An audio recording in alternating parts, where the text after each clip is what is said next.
It takes a village to lift you higher.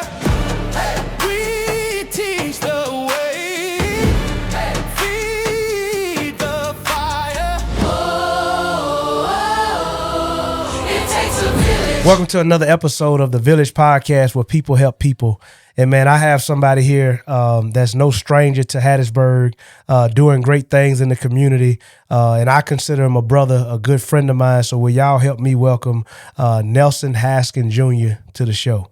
Hey man, how you doing, What's going on, brother? Good, Doing man. all right? Doing all right? All right, I'm good, Man, so look, and I asked this question to everybody that come on the show, because you know people know you for what you do. But I'd be more concerned whenever I want to check in, man, how you doing? Like, how are you doing? Yeah. Just life in general. Just how are you doing? Well, I'm doing what I want to do. Like I've always wanted to own restaurants, I guess. Not when I was little, but just in the last 10, 12 years, 15 years. So, Yeah. I mean, hey, it's the life I chose. So, Yeah. I'm doing all right. I'm doing So look, man, you know, I was at, we went to, I did the Leadership Pine Belt. And, you know, it was a question that somebody said. They were like, man, don't Nelson own 3 or 4 restaurants? But it was really 5. Yeah. You know what I'm saying? So like it was kind of like a joke that they asked the question. Yeah. But like that's a reality for you, man. How do you like my question? How do you manage running 5 restaurants? I just, so I have a good team. I always give my team a shout out because we've kind of built one at a time. Blue Jazz started in 2017. So it was a small place. So I was the first cook, the first dishwasher, the first schedule maker, the first check, everything. Yeah. Check writer. I always go through that little spiel, but we just have grown systematically. And, I've acquired, but I've hired some people and kept them on. And, you start creating that institutional knowledge. And what people, the people that work for you, they know what I expect. So I lean on them and we just do it together. So, and you look up and I mean, I never really envisioned 5 restaurants. That wasn't the goal. I was just trying to do something cool. I was like, I'm retiring from the military soon. I see this little space down here. It'd be cool to have a little Blue Jazz Cafe. I had the name kind of already in my pocket, and I was like, man, it's a small place, 28 seats. I can manage this, and just a little extra, a little side hustle kind of thing. I had no idea it was going to be. That it'll grow into this. Yeah. So excuse me, you said that your team, and then you mentioned the military. So what about the military help you in this part of your life? So in the military, for me, I was a recruiter. So we call op tempo, operation tempo, of just knowing how to work at a certain speed. And sometimes you're working unmanaged, because when you're a production recruiter, you have like your yearly mission. You know what you have to do. It's about getting it done or how long it's going to take to get it done. So for me, I wanted to try to get it done as quick as possible. So I always worked 4 or 5 situations at one time. So so my op tempo going from that to where I'm at now, it just kind of, I was used to doing that and kind of building your life in with your work. And I know, people say, well, you want to separate the two. Yes. But sometimes you just have to, in certain industries, you have to build it in. So that really helped me in the leadership.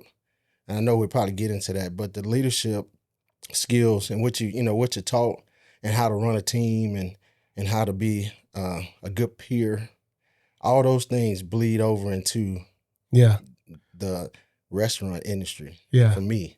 So you're using the skill sets and the things that you were taught in the military to help you navigate the business space, the leadership space, in running restaurants. Yes, correct. And so how is getting a team, because you mentioned something about having people know what you expect, and it's a systematic system that you've created to where they know systematical knowledge, I think you use. Like, so what, because, and I'll ask the question like this, because I was wondering if you could even come do the podcast because you got 5 restaurants. Right. So I'm thinking like, man, will he even be able to get away and come do this? Right. So you've had to have created a team and people that you trust to help you build this and run this. Yeah. So like today, it's Saturday is our busiest day in downtown. So 3 years ago, or even maybe 2 years ago, I would be like, man, I can't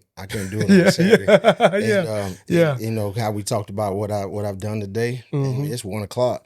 Normally we'll be rolling, and they are rolling down there. But I've spent enough time with them, and we just, you know, the key to me is to spend time with your team, do on spot corrections. I mean, just this is how we do things, go through the menus. I mean, especially for my leaders, you know, and once they get to a certain point, then I kind of back off a little bit, but I'm still, you know, they always tell me I'm a hoverer. I kind of hover, especially at Blue Jazz, because that's my first one. So, Right. But once they get to a certain point, and it's just about trust, you know, trusting that they're going to make the right decisions. And then if there's a situation where you make the wrong decision, as long as you can explain it to me, like your thought process of why you did this, why you made that decision, then we can build off of that, you know, because you're not going to be perfect. And, you know, restaurants, it's kind of I mean, we all go out to eat, so you know, like, it's a lot of variables in there. You know, it can be a great experience.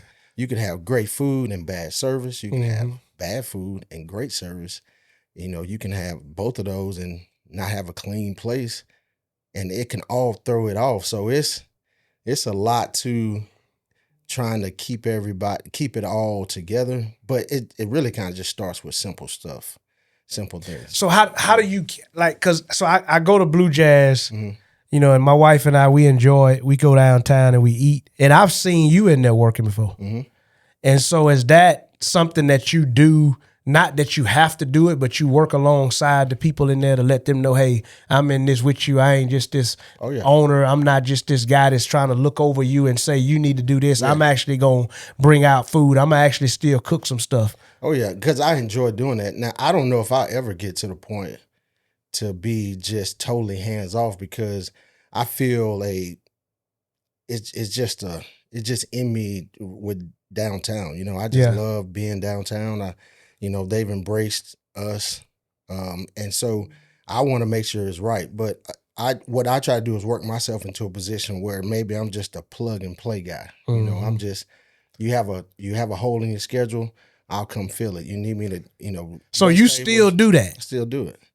I like doing it because it kind of gives me, for example, you may see me in there, I'll be bussing tables or washing dishes or something like that, because that gives me a different look. Instead of just kind of standing in the corner observing, I'm kind of in the fight with them. And I'm kind of showing them like, hey, I can do this too. I mean, I've done it. Right, you know? Right. I'm not too far from it. But it also gives it, I do that to kind of check the systems too, to make sure that we're bussing tables correctly. Make sure, you know, tea glasses are full, or looking at the food as it comes out. I may be over here busting a table, but I'm looking at your food to make sure, or I'm looking at your facial expression to make sure you have what you know. Yeah. Because you can tell when someone's is having a good time and they not. Yeah. You know, or they looking for something, you know, doing that. So it kind of just puts me in there, but I'm not in their way. They still can do their job, you know. Right. It's kind of you have to kind of know how to work yourself into it. So what inspired you, man, like, you know, to get into the restaurant business? Like, and I'm saying, because I enjoy good food, but I'm not a cook. Right. Like, I don't enjoy cooking. I enjoy eating good food. But I always admire people that do stuff at a high level. And so whenever I've been to Hattiesburger, whenever I've been to Bourbon on Front, or I go to Blue Jazz, like, I see how the operation runs, and that's what draws me to the place. Yeah. So what inspired you to, like, do this? Like, I mean, I know you say you didn't start out trying to get 5 restaurants. Right. But, like, what was that trigger that said, man, you know what? I could be in the restaurant business. So, first of all, you know, the way I grew up, I mean, I played basketball in high school, so I always wanted to be an athlete. You know, I thought I was going to go, played sports in college and had a couple of offers, but I had some injuries. Back then you tear your ACL, it's pretty much it's over with. Yeah. So, I kind of transitioned off of that, went to school at USM and had never worked in a restaurant before. But I had worked at like J.C. Penney's it was a new mall then, but, Cloverleaf. Turtle Creek. And while I was in college, Chesterfield's was one of the restaurants, and back then it wasn't all this which we have out here now. It wasn't a whole lot of restaurants, franchises. You had like local places, and Chesterfield's was like the place. It was on the corner of 49 and Hardy Street, right across from USM. So, I mean, and I was kind of getting out at JCPenney. My mom worked on campus at USM, and she worked for Dr. Paul, who's now the president of the university, but he was the vice president of student affairs. He had a connection over at Chesterfield, and I'm pretty sure everybody ate over there. And I think she told him, hey, he's looking for a different job. So went over there, got hired. I mean, I was referred, and so I got hired over there, and it was just waiting tables, just a college job. But, I started making money. I'm just keeping it real. Come on with it. Come on with it. $100 to a college student, you go in and you make $150, and you're like, man, all right, and I always tried to be a high level server, and I was, and it was very competitive. And so I just kind of got drawn into the industry that way. And like I said, I was just drawn in because you can go in and make $150 and you go in for a weekend and make $500. Okay, there's my rent right there. So I was like, all right, this all right here. And worked there for a couple of years, and they approached me about management. And I, at that point, didn't know what I was getting into. I thought it was pretty easy, chill. Like, okay, if serving is good, management got to be, and they offered me, I think it was like $32,000, $32,000 back then. That's a good little chunk of change back then. Yeah. What? 32? I was like, hey. So I jumped in, started managing the front of the house, and I was a kitchen manager also. So once I got into that flow, I mean, that's kind of where the love kind of started, because I always liked to cook. And back then, Chesterfield's was one of those restaurants where everything was made from scratch. So whether you knew how to cook or not, you had to learn and to read recipes and do all that. And I just had fun with it. So just fast forward, that's how I was introduced to that game. And that was my entry into the game of restaurants. So let me ask you this. Because I think college students, and the goal for us when we do this is, man, like there's not only are people going to be inspired by listening to what you're accomplishing and how you're moving now, but like, what would you tell college students? Because you said you didn't start out trying to do this. You was in school going to do something else. But like, how do you help young people navigate? Because I was talking to my daughter not long ago. She's 17, and I was telling her, like, baby, if you don't know what you want to do for the rest of your life at 17, it's okay. Right. But you do need to try some stuff. You do need to get out there and do some stuff. So with your journey working at Chesterfield, what would you encourage young people that's in college right now, probably right down the street, USM, William Carey, and then trying to navigate this space in college? So my first thing would be, do you enjoy what you're studying? Because I'll back up. I was, while I was a server, so I changed my major because I went to USM. I had a chemistry scholarship, believe it or not. I don't even know how. I mean, it was like my first year, I was in chemistry 104 and 104 lab. And I knew then, I was like, this ain't it. Because I spent my whole freshman year like in a lab and, periodic tables. And I was like, man, this ain't me. I guess I'm kind of good at it, but I don't want to spend my life doing this.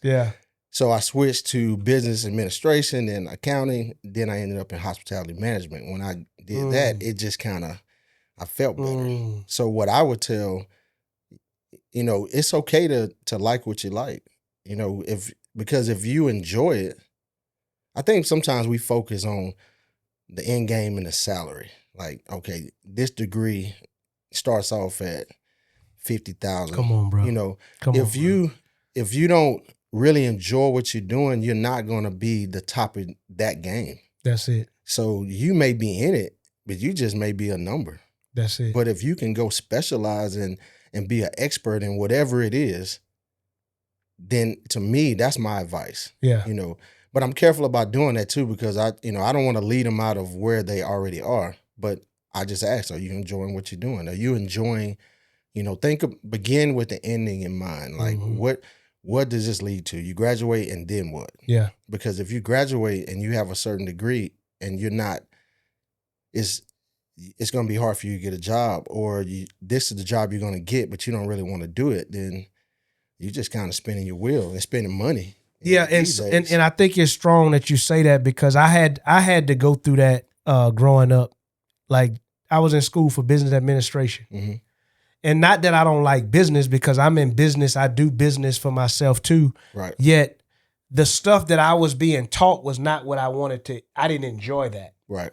And so I'm always encouraging young people, like, man, what is it that you like feel like when you do it, you feel alive, you feel like you're fulfilled. Mm-hmm. And that's what it sounds like you're saying to me. Like you actually enjoy this restaurant business. You actually enjoy this. Like, you go downtown and you bust tables, or you go down and you wash dishes. Like, you enjoy being in that. And I think that's what, to me, what leads to a lot of people being miserable is they went to school, they got a degree, they're making the money, but they don't like what they do. Right. Yeah. And I think that's what, I'm not saying that you're gonna always like what you do, because I've had jobs that I didn't enjoy. Right. I had to do some stuff. I think I live by this. I go by this thing, like, you do what you have to do so you can do what you want to do. That's correct. And so, but I think so many people get caught up with the money idea. And it's like, man, you got the money, but you miserable. You don't even like your life. Right. Look, I can tell you a story. So I was in the military, and, my dad was in the military, my brothers, and, so that was always felt like that was going to be my default career if everything didn't go the way it needed to go, because I knew that I can always do that, but, seeing him doing it, coming home in the uniform, and, I kind of associated like the military with him, and then how, like my dad was he's kind of a tough cookie sometimes. Oh, yeah. You know what I'm talking about? Like, he's mellowed out now. He's chilling now. He see this, he'll probably be laughing, because I'm like, man, you're not like you used to be. Yeah.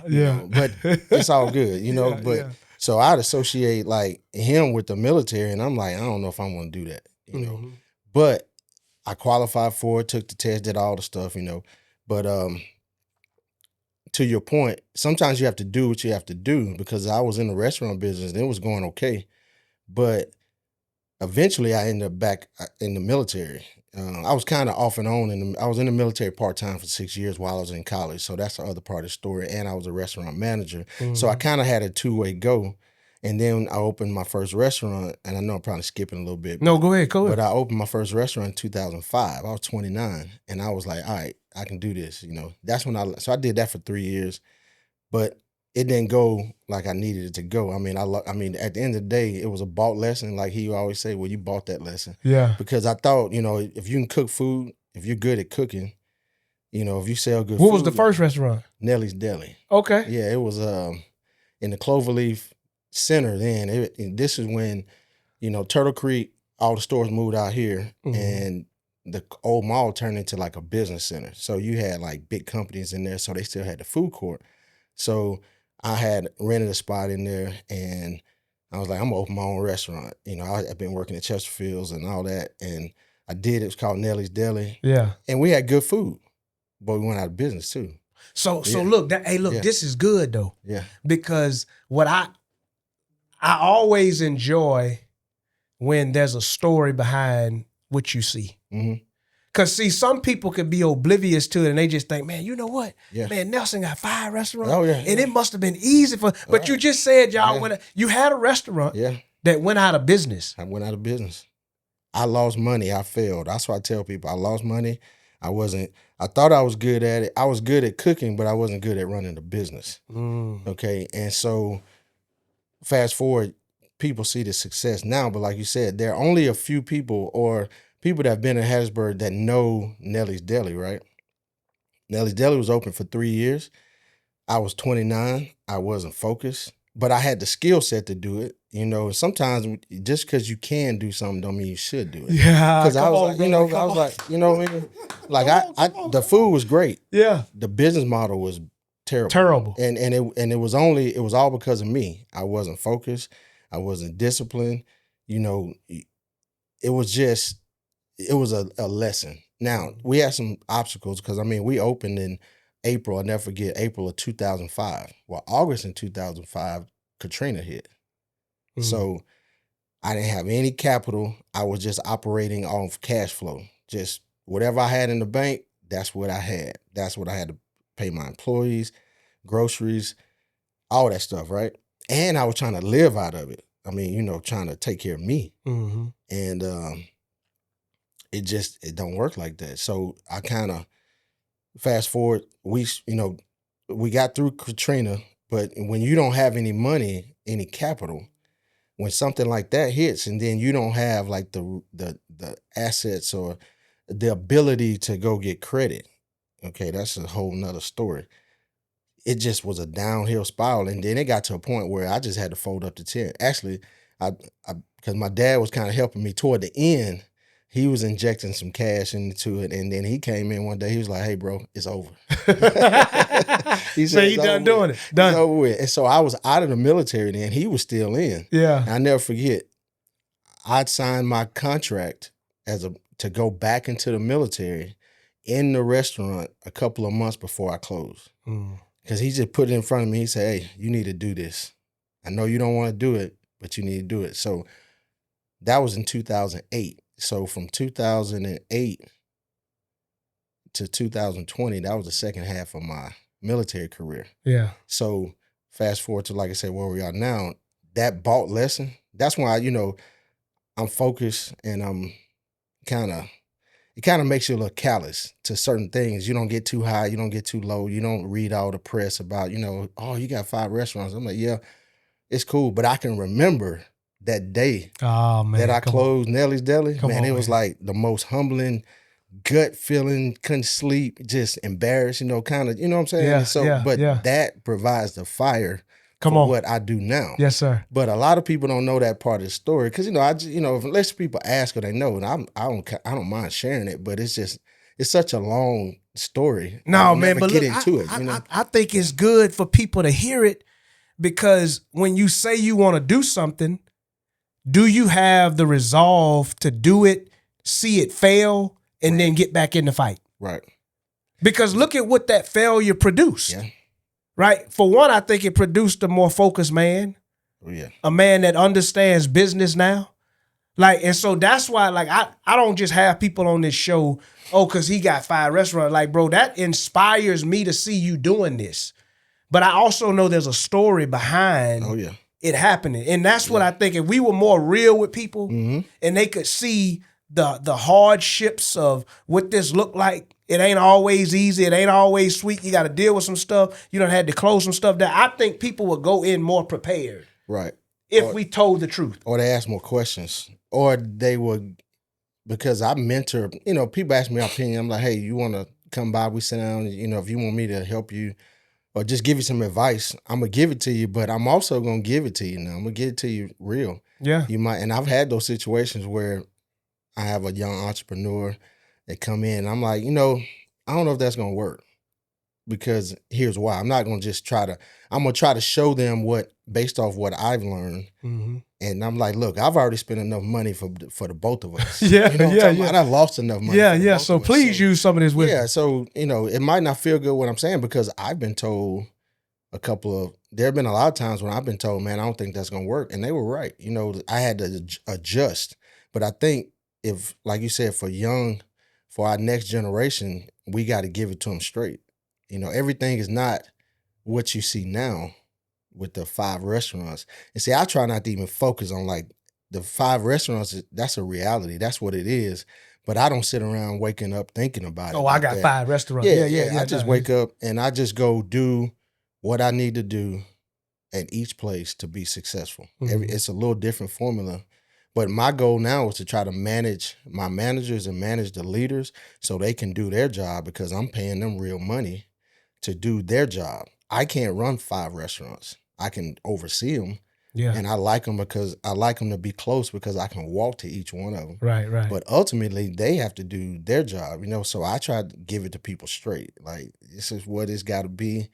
This is what it's like. If you want to see what it's like to run a restaurant, hey, come hang out with me. It's not, if you like it, you'll enjoy it. But if you don't like it, It ain't for you. yeah. And just because you can cook, people Yeah. ask me all the time, like, do you like to cook? I was like, yeah, I used to cook a lot at home, experiment with stuff. Now when I go home, like, I cook for money.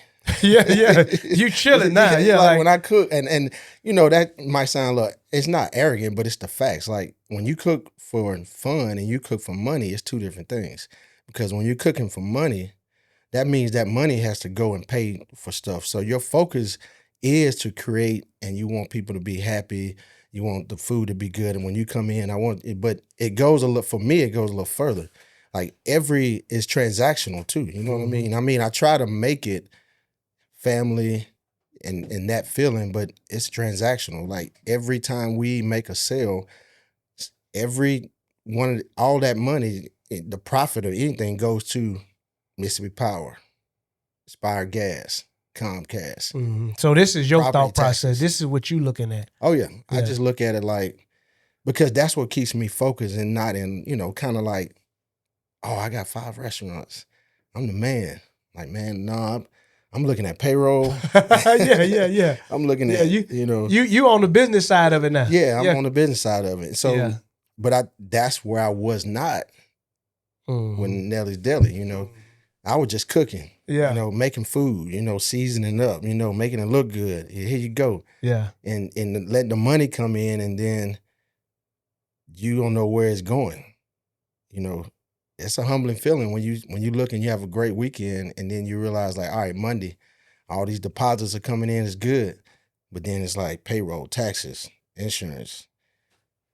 You got to order more food, you know, Cisco. I look at my Cisco bill. I mean, you know, but I mean, I enjoy it. So I'm not like saying anything like I don't enjoy it, but that's the reality of what we do. And so here's the thing though, bro. Like, cause I believe that, you know, not only are you helping from a business restaurant part, like, you know, I talked to you about the golf cart stuff before I ever did this. Like, so even though I'm not in the restaurant business, I asked you about it. Like, hey man, what are your thoughts? And that's what I think. People have to be willing to come and get that information though. Right. They have to be willing to listen to somebody that's being successful or learning or growing in that space. I didn't have no problem coming to you and say, hey man, what you think? Yeah. And then you gave me the game. Like, look, it's a need for it. This is what we need to do. And then that's what made me go and say, okay, look, I done prayed about it. I done went and got the advice. I got the infrastructure. I got the brunt. If I need to, if it gets slow and I need to be able to manage it myself, I could do that. Right. These are the things that you gave me the game on before I ever jumped out there and did it. And I think some people just jump out there blind and don't realize what they're getting into whenever they do it. It's a lot of resources. I mean, I'm not the only person to ask, but it's a lot of resources out there. I sent a lot of people to, so I went through Rita Mitchell out on campus, a great resource, South Mississippi Business Development Center. And it's in, I think it's Sienna Hall or Thad Cochran. It's one of those two, I can't remember, but I've been over there so many times, I should know this. But my second time around business, I was like, I'm gonna do this like right. Like I'm gonna not depend on my own understanding. Like, you know, because I can get a little cocky with it. You know, like, oh, I know how to do this. It's all good. You know? Because you can. It's easier to open a business than people think. You know, I mean, there's some hurdles. The hardest part is like once you open, now what? How do you grow it? How do you sustain it? Right. And bro, you just said something. So I'm reading a book, and this lady in this book said that it's better to lean on God's instruction instead of your own instinct. Bro, and when I heard that, because see, that's what happens when we've done something before and we see it again, we like, oh, I could do that. Oh, yeah. And not really knowing that, yeah, you probably can get to the door of it. Yep. But what's behind that door? So don't just rely on your own understanding. The Bible even says that lean not on your own understanding. That's what I'm. In all your ways, acknowledge Him. Yes, sir. Right. Yeah. And He will direct your path. Opposed to me thinking in my mind that I know, because I could be wrong, I could be off. So what do you tell people that, just so, and I know it's hard, you're not gonna make anybody do anything, Right. but like that just won't listen, just won't get it. Like you trying to tell them, and they just so like adamant about doing it their way when they don't really know. So I mean, I have 2 sons. Yeah. and I have a wife. Yeah. Those are the only people that I'm gonna attempt to make do anything. You know what I mean? Everybody else is more like hands off. Okay. Yeah, I mean, because you kind of, because once again, I've talked to a lot of people and I've given them a lot of advice, and I'm like, hey, this is what I did. My second time, I didn't have to go see Rita Mitchell. I didn't have to go sit in those classes. I went for it was a course.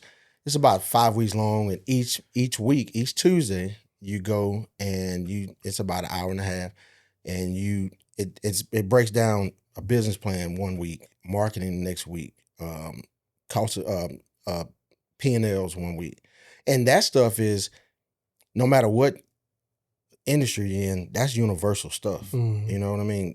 Marketing, P&Ls, all that business plan, all that, right? So if I tell them, hey, I think you should do that, because once you complete the course, you get a certificate. And then all the certificate, it doesn't guarantee you anything. All it guarantees you is a direct line to the business center with professionals that can give you some advice without any emotion. You know what I mean? If I know somebody, I might get a little emotional, not emotional, I might get a little more you may into be it, a little bit more, but they can give it to you straight up. And don't even have they don't have no attachment to it. Right, because the first, and Rita will tell you, I was looking, before Blue Jazz opened, I was looking at another building, and she looked through the whole thing. She's like, I don't think this is gonna work. And I'm gonna tell you why. You don't have enough capital. You need to get a building inspection. Got a building inspection. The building, the inspector said, hey, the floors in here are not secure. I was trying to push through, and I was like, I'm gonna do it anyway, but I didn't do it because the financing didn't go through. Mhm. Okay, so that was kind of a blessing, because after that I went down to Blue Jazz. Well, it was just a vacant space then. I saw that space, and that's how months later, Blue Jazz opened there. Fast forward about a year later, someone else rented that other building. First thing they had to do was put a floor in there.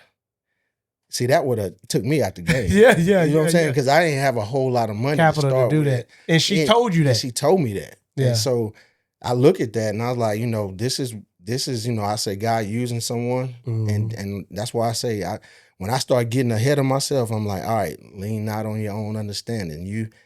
Just because you can do it, that's one of my favorite, for myself. This is what I tell myself. Just because you can do it, don't mean because you should. Nelson will get a little, oh man, I got that. You know what I'm saying? I can do this, and yeah, you can do it, but is that what is right for you? Right. Because it'd have been, I probably, if I would have got that building, I wouldn't be sitting here. Straight up. Wow. I mean, that's just how it go. There's no way I would have been able to sustain. I would have been right back in the same situation I was in 2005. No capital. But because I had a smaller building where Blue Jazz was, easy to manage. I mean, I still spent some money, but it was a better building. And then it just jump-started me to where you at now. Yeah. So look, how does man, with running 5 restaurants, being a businessman, I'm a business owner, entrepreneur, like how do you manage like your personal life outside of that? Because I think, to me, I don't, and nobody gets it right all the time. I don't expect people to be perfect. That's why you and I connected, because there was never no false pretense about any one of us. We was always straight up. We could talk about anything. But I also understand that there's a other part of this, like you a wife, you got kids. Like, man, how do you manage that? How do you navigate that space? Because so often people just see the glory of it, and they don't know that there's other things behind the scenes to help you be who you are and do what you do. So I'm gonna say, from the jump, I always got to say this, that a lot of my steps, this was ordered. This was, I mean, God just has blessed me and put me in certain positions that my family can be a part of what I'm doing. Okay. So my kids are not little. They're not small. Like I coached soccer and coached baseball. I coached football. I coached all that stuff. I don't know if I could have done what we're doing now if they were, little kids now. 5 and 10 or 10 and 15. I had too many responsibilities. I'm coaching, there was a time where I was working on the coast, coaching. My youngest son was playing soccer, coaching soccer, and Jalen was playing high school and college baseball. So it was a lot going on. And then so that I couldn't do what I'm doing now. So fast forward to 2017, my youngest son then, Joshua, was 15. So he just came to work with me. Fast forward, we just do it together.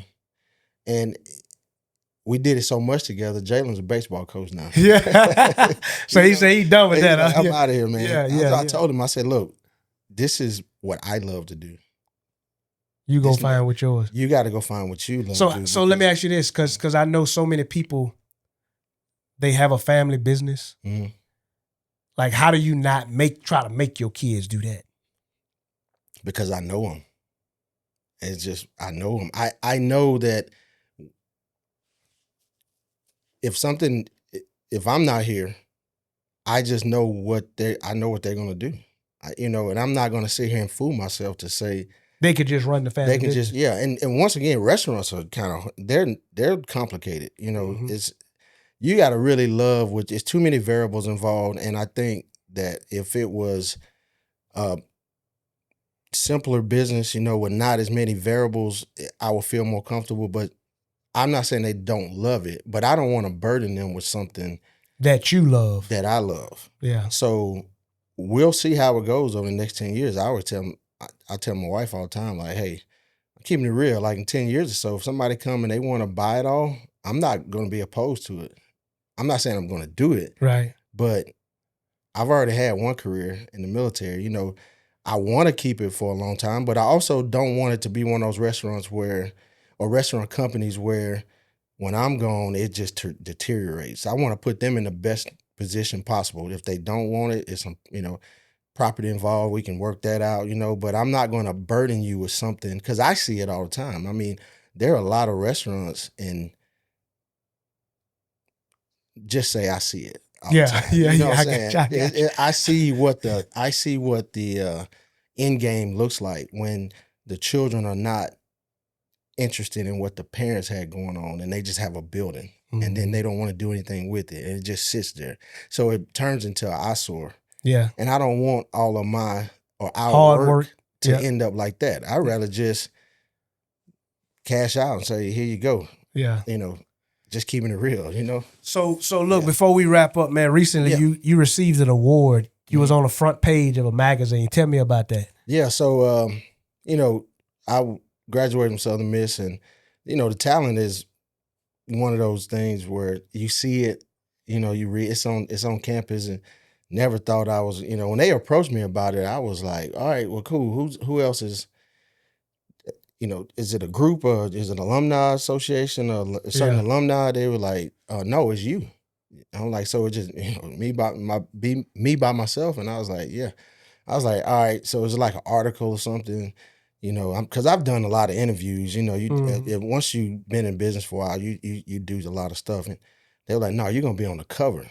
Wow. And I was like, and you probably know me well enough. Like I don't see, you be chilling. I be chilling, man. I like to work and do my thing and kind of get out of the way. I mean, don't get me wrong. We all like to be recognized for our hard work, but I never really kind of look at it from that standpoint. But it was a great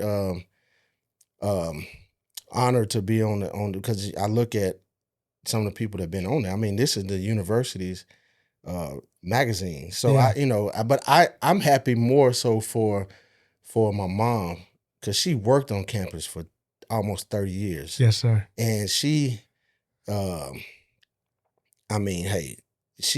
she put it on the line for us, worked all those years and forced us, she'll laugh about that. Because when I graduated high school, I was going to Jackson State. She said no. She was like, you can go to Jackson State, if you can pay for it. Yeah, but you going to USM. But if my money is involved in it, or me and your dad's money is involved in it, you going to USM. Yeah. Because I had kind of been on campus at USM because she was, you know, I went all the camps and did all the stuff. So I was like, man, I don't want to, you know, but best decision ever made. Fast forward, have a great relationship with the university. I'm on the alumni board. I just try to do things to kind of further and kind of bridge the gap within our community too. You know, a lot of my friends graduated from USM. We all there together, and no disrespect to my high school friends, because I mean I have a couple that I'm still kind of close with, but the majority of shout out Chris Stewart from North Forest High School. We and David Walker, but Chris and I graduated high school together. But most of my guys, the majority of them were people I met at USM. So it has a special place for me because we have a meeting place, a lot of memories and things like that. So just to be on the cover, I mean, it's kind of like this. I'm on the cover, but my mom on the cover, my dad's on the cover, my kids, my wife Felicia, she's on the cover. I met her at USM. You know, like it's my face, but I'm representing everybody. Yeah. You know, we all on it together, you know. So. That's it. So yeah. No, that's pretty big, man. And you know, you talk about your mom, man, Miss Debbie, bro. Whenever she in something, she in it. She's solid, bro. Yeah. She good people. Your pops the same way. And very straight up. That's the way they raised us, man. Like, man, listen, to be accountable, yes, sir, present, and responsible. Not that we all didn't make mistakes, but if you meet my older sister, she's just like my dad. She kept me and Brandon in check. She was in charge of the house during those summers. You know, back then, we get off the bus. Yeah. You know, we go in the house. She was in control. Yeah. Back then there was no cell phone, so she'll get that phone and be like, "Hey, don't make me call. Don't make me call." You know, me and Brandon be wilding out, but yeah, man, good times, man. I mean, you know, I'm glad to be a part of what you're doing too, man. I like to try to shout. I like to always try to shout people out that, you know, because you doing this. I've been watching. I'm like, man, it's pretty cool. I need to ask, can I be on there? Nah, you ain't gotta never ask, brother. I was coming down your road, because like, and bro, let me tell you, so often what I don't want to say what troubles me, but what I see is we have so many people in our community, so many people doing great stuff, but we always look to people we don't know. And there's nothing wrong with the people you see on TV. Right. There's nothing wrong with them. They got their community, they got their village, they got their people. But I'm like, man, why don't we get the people that's around here that I could pick up the phone and call, hey, Nelson, man, I got a question. Yep. Why are we not learning from each other? Why are we not highlighting the people like that? I want to treat my friends like they celebrities. Yeah. I want to value the people and the information. I didn't call somebody on TV whenever I was getting ready to go start the rental car, the golf cart business. Right. I came down there and sat with you. Right. Because I trust your word. It's like we trust other people way more than we trust the people that we see every day, as if they're going to give you something totally different. And I don't have this popularity complex. My people don't have to be popular for me to value them.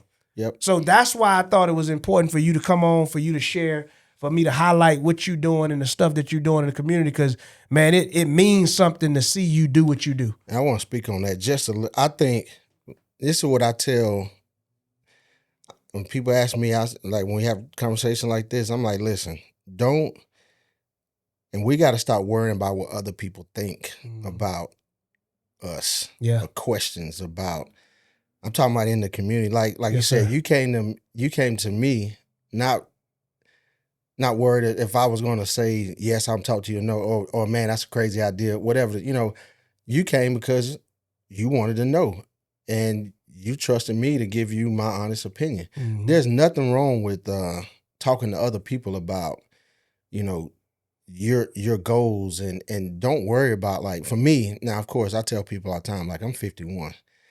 I don't really care about what people think. I can't control that. You know what I mean? I try, you know, so if I have a question, or if I have an idea, or if I have something, I'm going to talk to someone about it. I'm going to try to, because ultimately we're around each other. I tell people all the time, if we get another restaurant downtown, how do you feel about that? I'm like, it's great.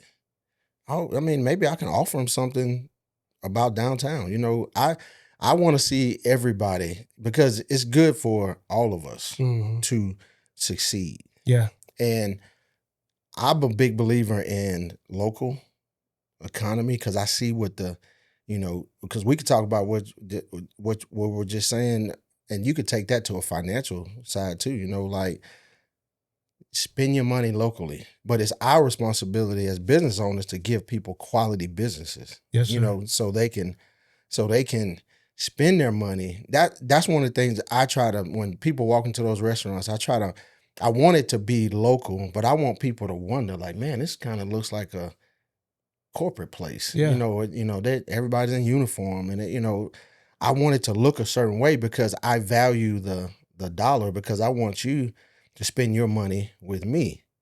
Because when you spend your money in this community, then that money just circulates.